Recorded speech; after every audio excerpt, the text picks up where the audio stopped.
Hello everyone, welcome back to the channel. Today I'm going to be talking about my own story and how my personal development journey began a few months ago. What got me here, what I am right now, some inspirations along the way, and basically what shifted in me to want to become a better person and just improve my own life and my own experiences through discovering my own self. About 9 months ago, I had been working for 4 years at Joe and the Juice, this hospitality company, and I had ups and downs in the company. And at the moment, when I quit, I was a regional manager, so I had a decent job. I was getting decent money, like the best money I've ever got at my 25 years old.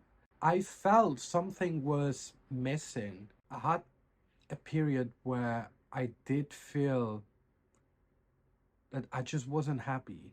I knew something had to change because I was going to work 4 or 5 days a week. And when I was waking up in the morning, I didn't want to do it. When I was there, I was trying to be my best self, but I knew deep down that I wasn't. I wasn't enjoying what I was doing.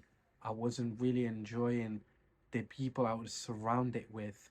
Some of the guys I really loved, but some other people that you just get to work that weren't inspiring me. I didn't get inspired by my job. It got a bit into that monotony that we all get. I wasn't really learning anything that I felt would get me to that next level. I was finishing work. I only wanted to come home and get high and smoke and go out and try to forget my awake hours, which it ended up didn't making any sense for me. Because what's the point of me making X money if I'm not happy while I'm there? And then while I'm not there, I'm just trying to anesthetize myself because I was there. I knew something was wrong, and it took me a while to make the decision to. At that point, I didn't know what was going on. I just knew that I needed to stop working. So I took a leap of faith. I quit, and I decided to sublet my room and move out for a bit from London because it was too hectic for me, and I knew I needed some rest and some slower kind of life. Then I went back to my parents in Spain for a bit, and then I knew I wanted to go to Morocco because we have our own house, and I knew my grandparents would be there as well by that time.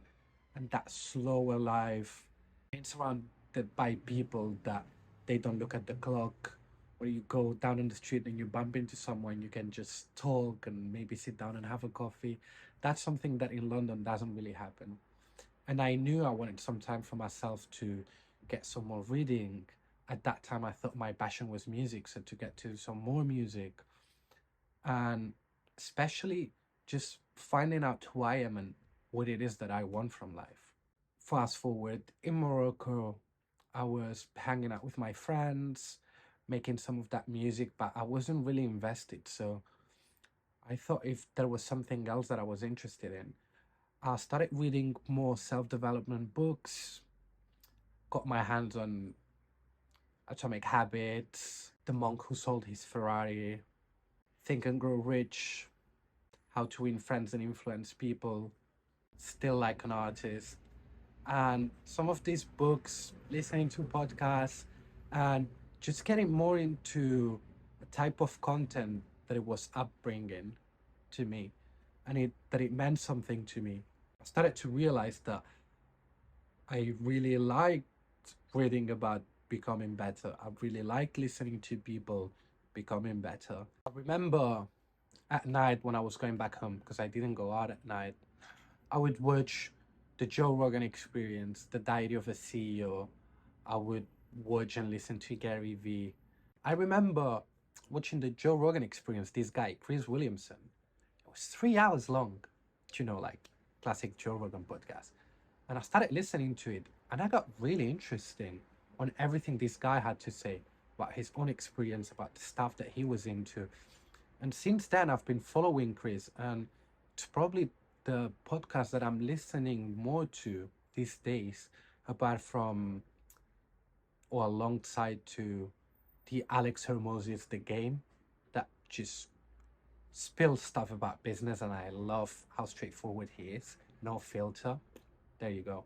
And I'm listening to a lot to Ali Abdal these days too, which I discovered a few months ago.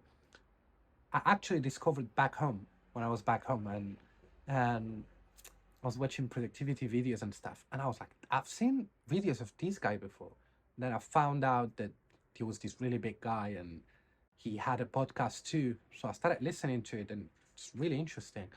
But the stuff that Chris Williamson talks about and his own experience, it really taps into me. So I learned about this idea called the region beta paradox, right? So the region beta paradox, imagine that if you were to go a mile or less, you would walk it. And if you were to go more than a mile, you would drive it. Paradoxically, you would go 2 miles quicker than you would go 1 mile.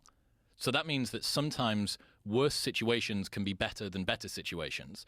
And this is an issue when if you only decide to act after you cross a certain threshold of badness or whatever, you can end up being stuck in region beta. So for instance, the friend that should leave his job really, really needs to leave his job, but it's just about passable. His boss isn't that much of a dick. Maybe the benefits are okay or whatever.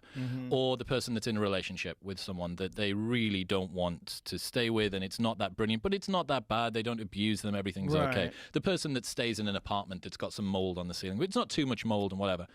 All of these people would be better off if their situations were worse, because it would galvanize them into actually doing something.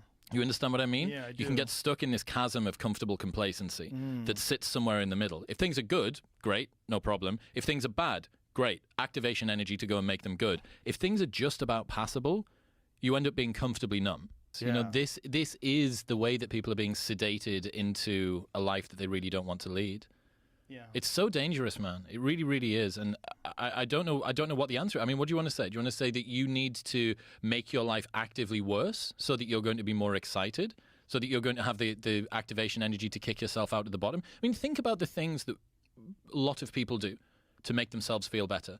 Actively going out of your way to sit in a hot circular wooden chasm, right? Or going and putting yourself in 39-degree water. Yeah. Like, what are you doing? Because the world has become so comfortable, we're having to go out of our way to actively seek discomfort. We inject it into our lives. We artificially inseminate it into our lives without training and hot and cold and meditation and all of the other things that we do, reading, doing deep work, all of those stuff.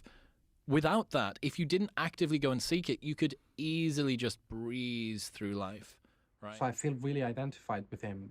And I'm at the same age now where he had his switch on and started to indulge into Sam Harris, Jordan Peterson. I've read Jordan Peterson's book. I think half of it. I think I didn't even finish it, but I really want to get into that. It was too technical for me in some spaces, and I didn't really get to enjoy it as much as I should. But I really want to go back to that. I don't listen to many shows. I like to read whatever I'm into. I've got a Kindle where I've got a few books that I've been reading and I've read. And anything that I can get my hands into that I think it's going to help me in some way. And every now and then I read a bit of a novel. Right now I'm reading 1984, which I've never read. I know that's funny. But yeah, and I've read the Steve Jobs biography because I heard it from this guy Founders that was in Chris Williamson's podcast too. Really interesting guy. And reading more and more and getting into that, I knew that I was tapping into something. And I knew that finding myself and becoming better, they were hand to hand. And I felt I was becoming better. And it changed when I stopped smoking back there in Morocco. Because then I had more time to think for myself, if that makes sense. Because when you smoke, you're just thinking about smoking, which is really weird. I can't even explain it, but once I was off the spell, it's when I understood. I'm like, I'm eating and enjoying food, and I'm not really thinking about smoking. I'm not thinking about going out from my house to go and have a smoke. It's always at the back of your mind. But then I learned to be more focused. I was waking up early every single day at the same time. I was indulging on sun. I was walking. I was having a nice breakfast. I was going for runs because at that point I wasn't exercising much and I knew that was detrimental for me. But bit by bit, I was starting to get better. And especially now that I look back at it, I was just starting to get more into this momentum of this personal development journey of mine and moment what I am at now and 6 months ago, they're completely different. And I'm really glad that I did because when I came back to London back in September, I still, on this day, I still don't know what I want to do, but I'm just enjoying reading and learning about myself and improving myself. And if along the way I can share my own experience and just one person sees this or reads me and it's inspiring for them, that's more than enough for me. I'm not reading 3, 4 books a month. I'm not the best guy out there speaking about this stuff, but I'm enjoying listening to people who do. And this is my own pace. So I'm really glad I started this journey and I'm just hopefully getting better every day. So I hope this serves as an inspiration or if you wanted to know more about me, because this is what I am right now. Thank you for watching and hopefully I'll see you in the next video. Bye.